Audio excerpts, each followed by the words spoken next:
Hello, moi c'est Nancy et bienvenue dans notre nouveau concept de podcast. Et aujourd'hui, on va aborder un thème crucial qui est se construire comme un projet. Et ce thème sera développé en trois sous-titres, notamment notre identité, la conscience de notre valeur et enfin la confiance en soi. Alors, notre identité. C'est quoi notre identité? Dans ce sous-titre, on va développer plusieurs questions, notamment qui suis-je? Une question cruciale que la plupart des personnes n'arrivent pas à répondre parce que la plupart des personnes ne se connaissent pas réellement. Alors, pour ma part, je réponds à la question qui suis-je? Je suis Nancy, une jeune fille née au sein d'une grande famille qui, dès son jeune âge, avait déjà un avenir tracé par ses proches. Je suis une grande rêveuse et en plus de rêver, je finis par accomplir mes rêves. Je suis hypersensible, je ressens tout fort, les émotions. Quand je suis heureuse, je le suis totalement. Et quand je suis triste, je le suis totalement. Je suis tellement vrai et authentique que je fais souvent de mauvaises rencontres parce que le monde n'est pas fait pour être vrai. Voilà. Donc là, j'ai résumé en fait qui je suis. Et cette question a été évidente pour moi pour la répondre. Je n'ai pas vraiment tâtonné à répondre à cette question parce que je me connais. Et c'est la première étape dans la vie d'un être humain, dans l'évolution de l'être humain. Se connaître soi-même, qui on est et pourquoi on est comme ça. Voilà. Et la deuxième question, c'est qu'est-ce qui me motive? Voilà. Et moi, j'y réponds encore une fois de plus. Ce qui me motive, c'est tout d'abord moi et ma vision de la vie.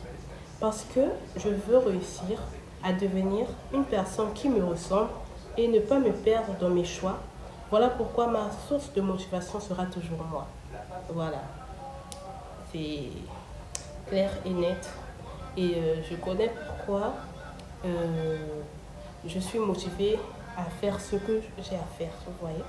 Parce que on le dit souvent que personne ne fera ce que tu peux faire à ta place. Parce que le seul acteur de ta vie, ça sera toujours toi.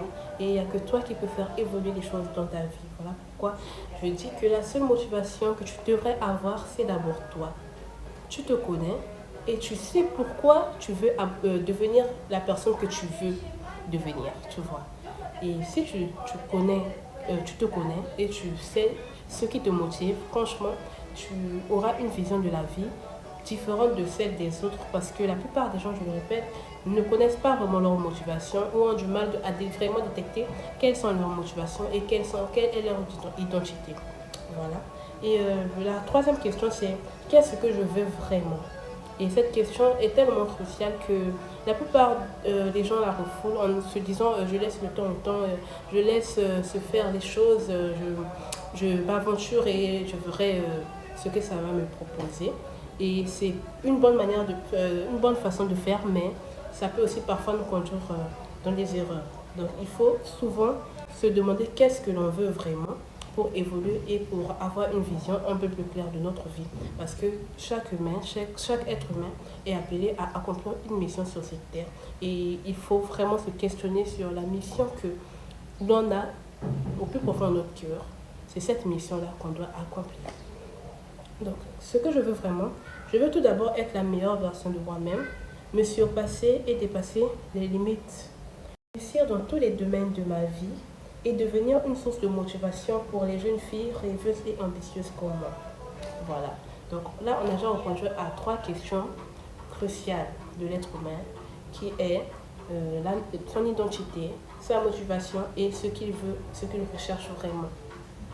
Et quelles sont mes valeurs? Je suis une personne hypersensible, vraie, passionnée, sincère, authentique, confiante, polie, mais je n'accepte pas n'importe quoi. Je connais la notion du temps. Je ne me permets pas de faire n'importe quoi, de faire tout et n'importe quoi parce que j'ai des limites et j'ai des valeurs. Donc voilà. Et quelles sont mes valeurs? C'est ce que j'ai cité. Donc l'hypersensibilité, le fait d'être vrai, le fait d'être... Je suis très empathique, très compatissante et vous voyez, le fait de compatir, ressentir la douleur des autres, je le ressens très personnellement. C'est ça que j'ai comme valeur. rentrons maintenant dans la case de la conscience de nos valeurs. La plupart des gens n'ont pas souvent conscience de leurs valeurs. Voilà pourquoi ils arrivent à commettre beaucoup des erreurs. Parce que bien que les valeurs peuvent être là, mais si on n'a pas conscience de nos valeurs, de qui l'on est vraiment au réellement de nous-mêmes, on se créera une carapace et la personne que les autres verront ne sera pas nous. Parce que celle qui est intérieure, notre vrai nous qui se trouve à l'intérieur de nous, on ne l'a pas encore connue, on ne l'a pas encore acceptée et on ne l'a pas encore fait ressortir. Et c'est un truc qui est vraiment crucial parce que si tu te cherches dans la vie et que tu n'arrives pas encore, tu n'es pas consciente de tes valeurs, tu vas longtemps te chercher parce que dans la recherche de soi-même, il y a la reconnaissance de ses valeurs. Et si tu n'arrives pas à reconnaître tes valeurs, alors là, franchement, tu as encore du chemin à faire, mais c'est pas impossible. Vous voyez, la plupart des gens ont du mal à reconnaître leurs valeurs parce qu'ils se laissent souvent influencer par les gens.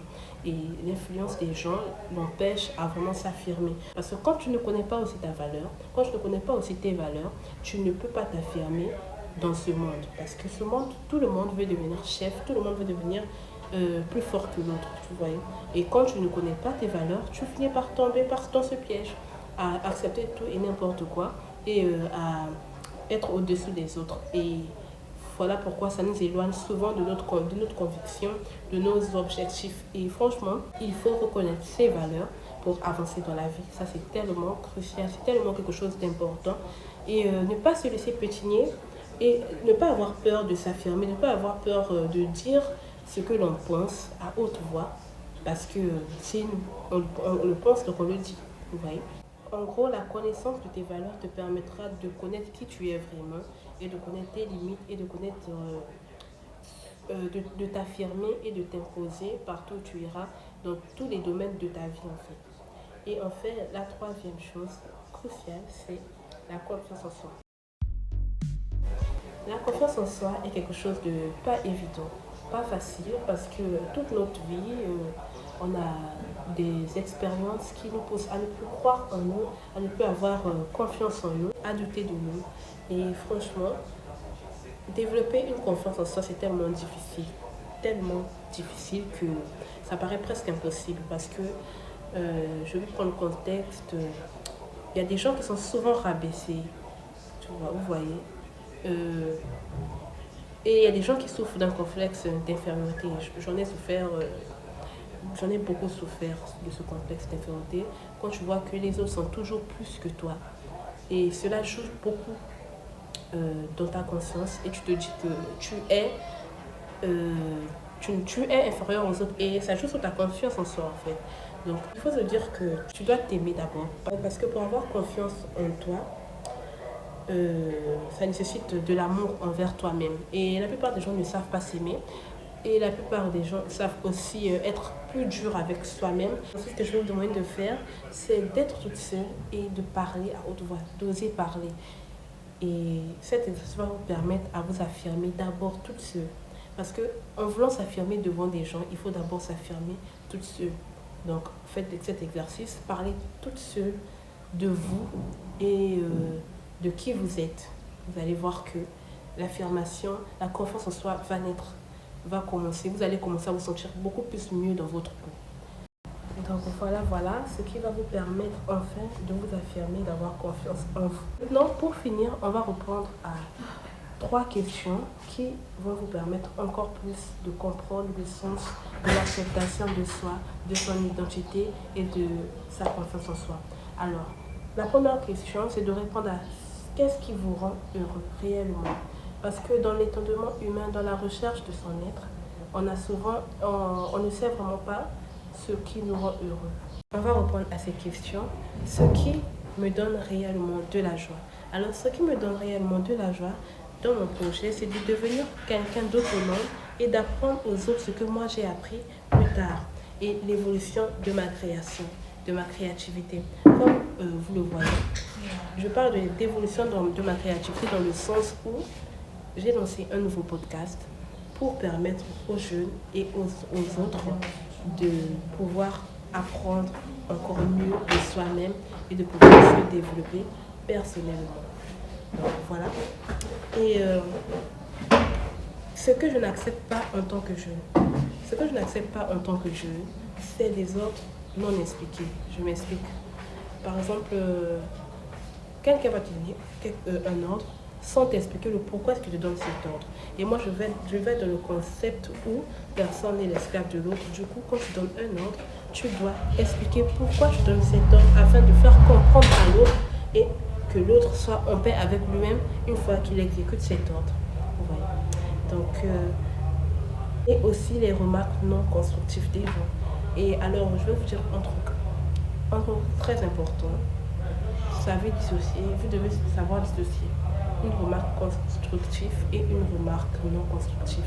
Ça va beaucoup vous aider dans votre étonnement, dans votre épanouissement, dans votre être.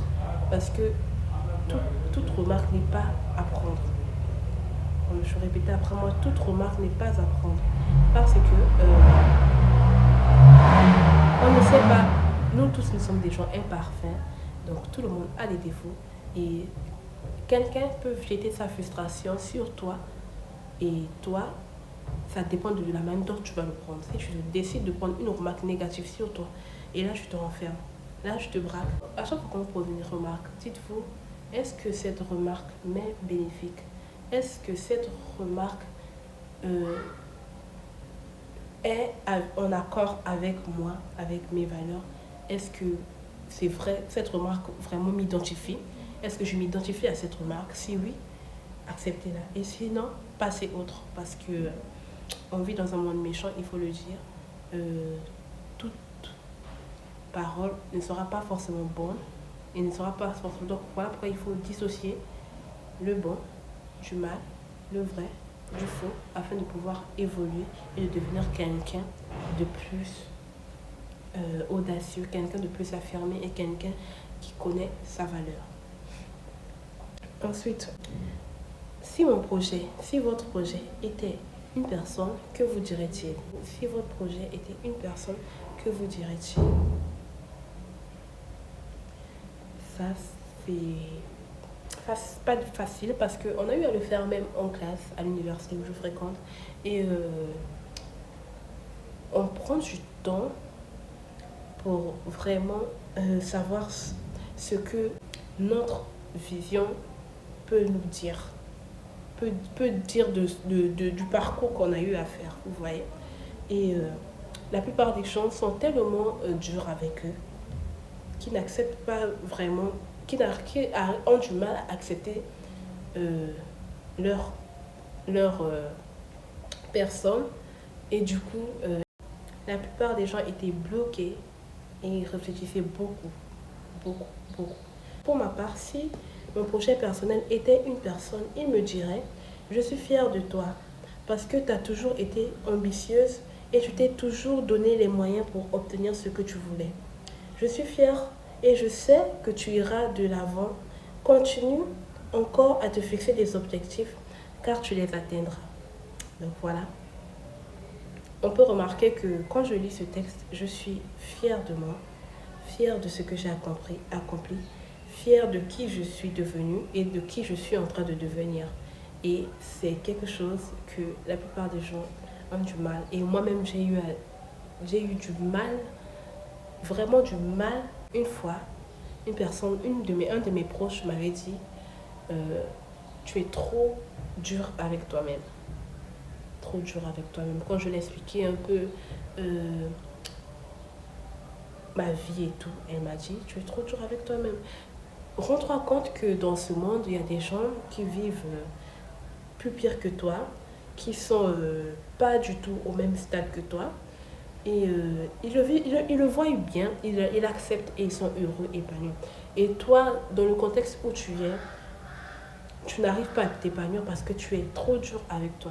Et franchement, c'est pas tout de suite que je m'étais rendu compte de l'impact de ces mots, mais je ne m'étais pas rendu compte tout de suite de vraiment la portée de ce mot dans ma vie. Et petit à petit, je me suis rendu compte que j'étais trop dur avec moi. Et je réfléchissais beaucoup. Et j'ai commencé à voir le positif en moi, ce que j'ai dû accomplir déjà en mon jeune âge et à m'accepter avec mes échecs et mes réussites. Parce que oui, dans la réussite, il n'y a pas que des réussites. La personne que vous voyez qui se construit, moi, la personne que vous voyez qui se construit, j'ai encore du long chemin. Et dans mon parcours, j'ai eu à connaître des réussites et aussi des échecs. Le premier échec de ma vie que j'avais du mal à accepter, qui m'a vraiment remis une claque dans le visage en me disant que tu dois te réveiller et tu dois savoir que l'échec, tu dois goûter à cet échec pour connaître que en fait ta valeur et qui tu veux devenir. Vous voyez, tout échec n'est pas une fatalité. Donc, savoir reconnaître ça va nous permettre de ne pas être trop dur avec nous. Donc, si vous voyez bien dans mon texte, je ne suis pas dur avec moi parce que intérieurement, je ne suis pas dur avec moi. Ça peut arriver que tu sois dur avec toi, mais je dirais, quand tu connais vraiment qui tu es, tu reviens à la normale parce que tu sais qui tu es et qui tu vaux. Vous voyez. Donc, c'est toujours important de se porter du positif et non du négatif. Du négatif.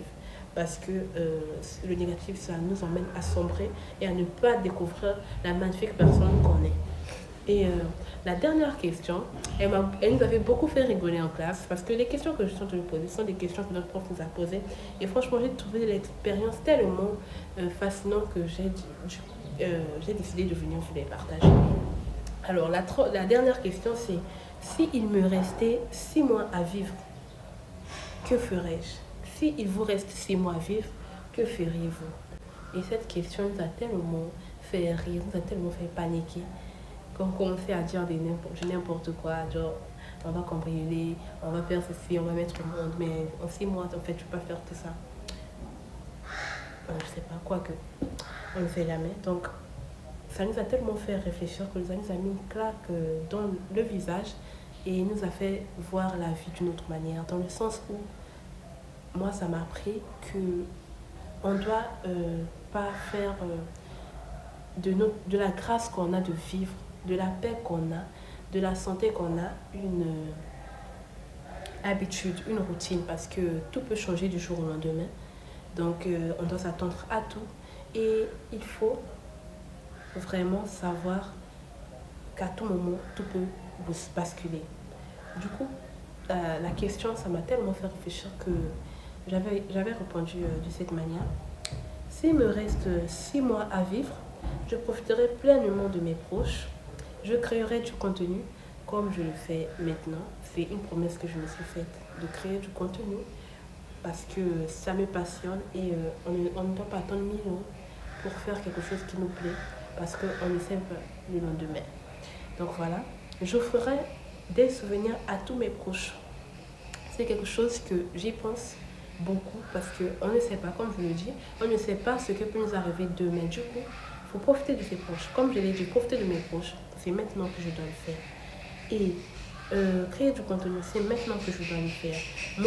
Offrir des cadeaux, des présents à mes proches, c'est maintenant que je dois le faire. Faire des podcasts, c'est ça que je suis en train de faire maintenant.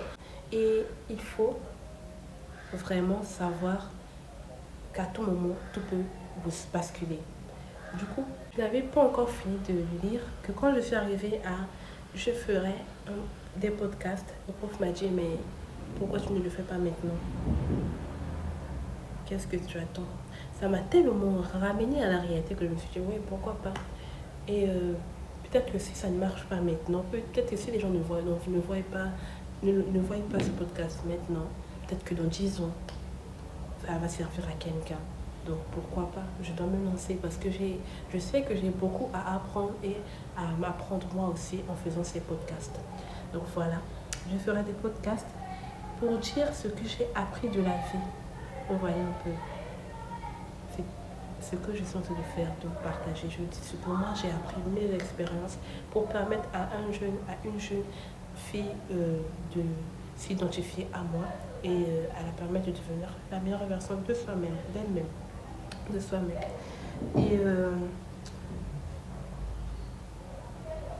Et je ferai des vidéos à chacun de mes proches pour que chacun puisse avoir un souvenir positif de moi. Parce qu'après un moment, je ne voudrais pas que... Ça fait peur de parler de la mort. Donc après maman, je ne voudrais pas que, ou même étant en vie, je ne voudrais pas que mes proches aient une image négative de moi, dans le sens où je ne veux pas partager de la tristesse, des émotions, des mauvaises émotions aux gens. Je ne veux pas transmettre ça. Et moi, ce que je veux transmettre, c'est la joie, la positivité, le contentement, la grâce. Et voilà pourquoi j'ai dit que je ferai une vidéo pour chacun de mes proches. Parce que je suis quelqu'un qui aime la joie, aime être dans un endroit solaire qui respire la joie, vous voyez. Donc voilà.